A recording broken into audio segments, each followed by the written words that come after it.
नाजरीन, न्यूजीलैंड के दौरे मनसूखी के पीछे भारत की जो साजिश थी, जिसकी हमने सबसे पहले आपको खबरें दी थी, हमारे साथी यूट्यूबर्स ने इस पर आवाज उठाई थी कि इसके पीछे भारत की लॉबी है और भारत का किरदार है।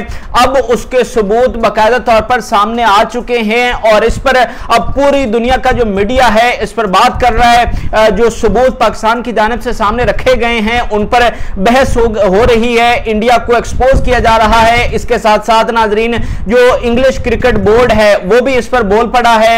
इसके साथ साथ जो इंग्लैंड के क्रिकेट टीम के प्लेयर्स हैं उनके भी रद्द-ए-अमल सामने आए हैं। ये तमाम चीजें जो हैं आपके सामने रखता हूं। सबसे पहले जो सबूत सामने आए हैं वो आपके सामने रखता हूं। आपको पता है कि जब न्यूजीलैंड ने अचानक दौरा मनसूख किया तो पूरी दुनिया में यह हेडलाइन चली, वर्ल्ड वाइड ट्रेंड बन गया कि क्यों कर न्यूजीलैंड ने दौरा मनसूख किया है, पाकिस्तान को गैर महफूज मुल्क दिखाने की एक साजिश की गई। हमने आपको यह बताया कि जो हमारे सोर्सेज कंफर्म कर रहे हैं वो यही है कि इसमें भारत की लॉबी इन्वॉल्व है। और इन्वॉल्व क्यों है?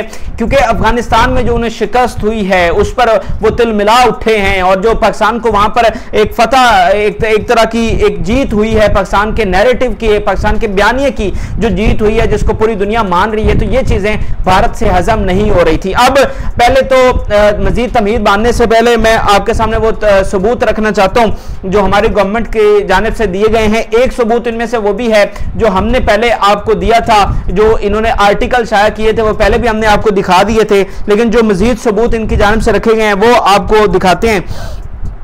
ये जनाब एक इन्होंने तहरीके लब्बई के नाम से एक आईडी है, ईमेल आईडी।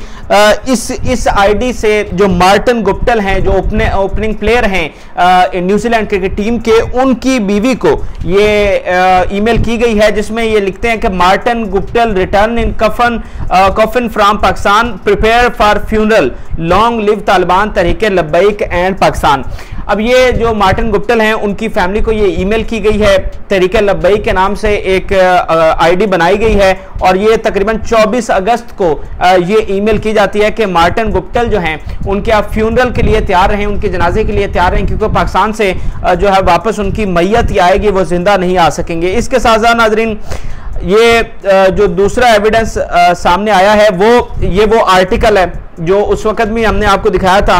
ये संडे गार्डियन लाइव जो है इसमें ये पब्लिश हुआ है 31 अगस्त को, जिसमें ये अभिनंदन मिश्रा लिखते हैं कि न्यूजीलैंड क्रिकेट टीम में face terror attack in Pakistan.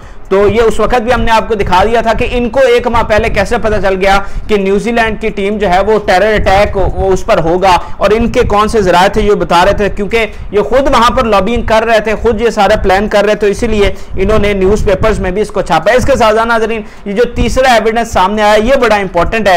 Ehsanullah एहसान जो कि स्पोक्स पर्सन थे टीटीपी के और आईएसआई की कैद में रहे और आईएसआई की कैद से ये फरार हुए, बकौल आईएसआई कि ये उनकी कैद से फरार हुए, तो इन्होंने एक अपनी आईडी से, जो कि कहा गया है कि ये एक फेक आईडी थी, उससे ये पोस्ट की थी जिसमें ये कहते हैं, थोड़ी सी पढ़ के आपको सुना देता हूं।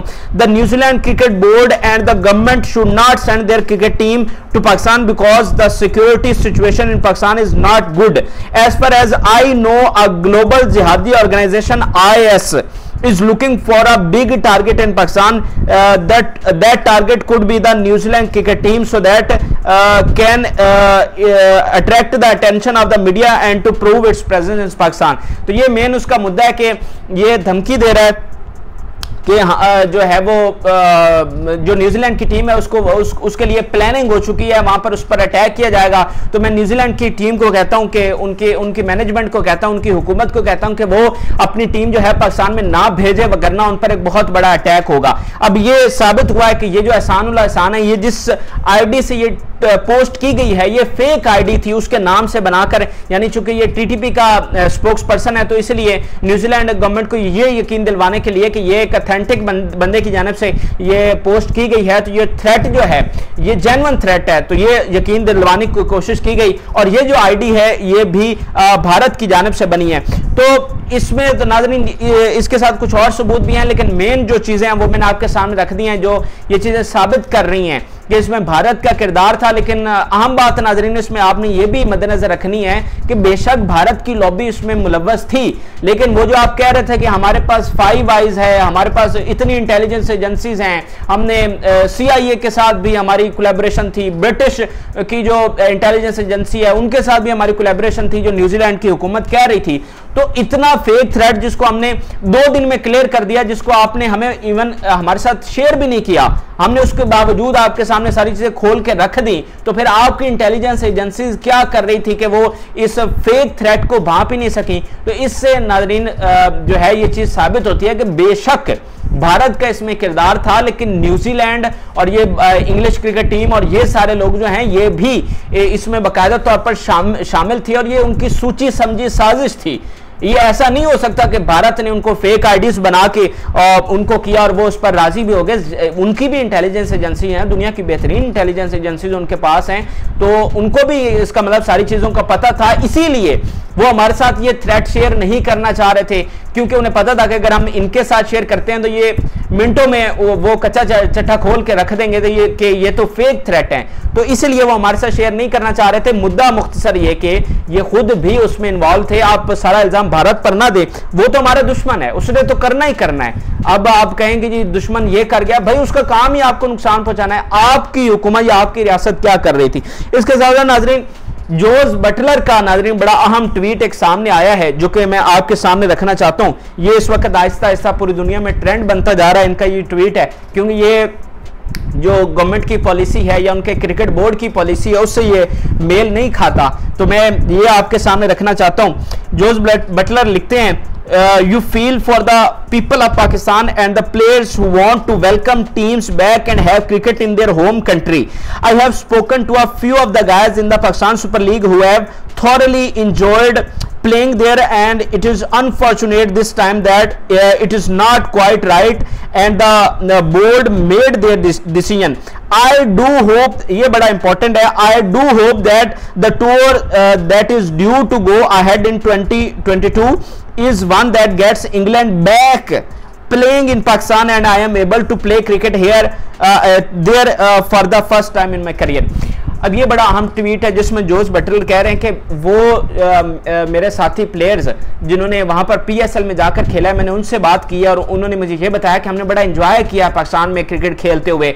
वहाँ की जो ऑडियंस है, वहाँ के जो क्रिकेट फैंस हैं वो बड़े जुनूनी हैं, तो हम उसको बड़ा इंजॉय करते हैं। इसके साथ साथ ये कह रहे हैं कि जो बोर्ड ने डिसीजन किया है, मुझे लगता है कि शायद वो इसको रिव्यू करें और मैं आई डू होप, मैं इसकी उम्मीद करता हूँ कि मुझे मौका मिलेगा कि पाकिस्तान के इंग्लैंड में जाके हमारी टीम खेले और मैं अपने करियर में पहली दफा जो है वो पाकिस्तान में खेल सकूं। और वहां के बारे में जो मैंने सुन रखा है कि कितने जबरदस्त वो फैंस हैं और कैसी वो मेजबानी करते हैं, तो मैं भी उसको देख सकूं अपने करियर में।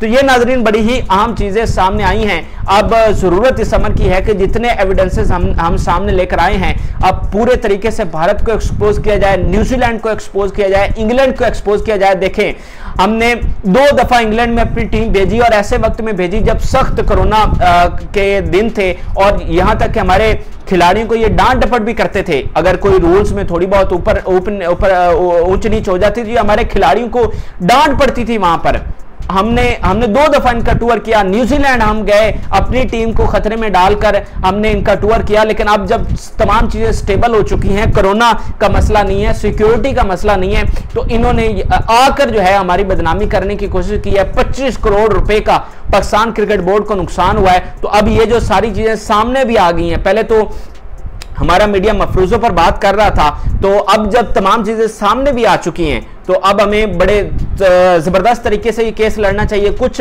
हमारे तजियाकार ये कह रहे हैं कि हमें ICC में जाना चाहिए, वहां पर अपना मुद्दा उठाना चाहिए।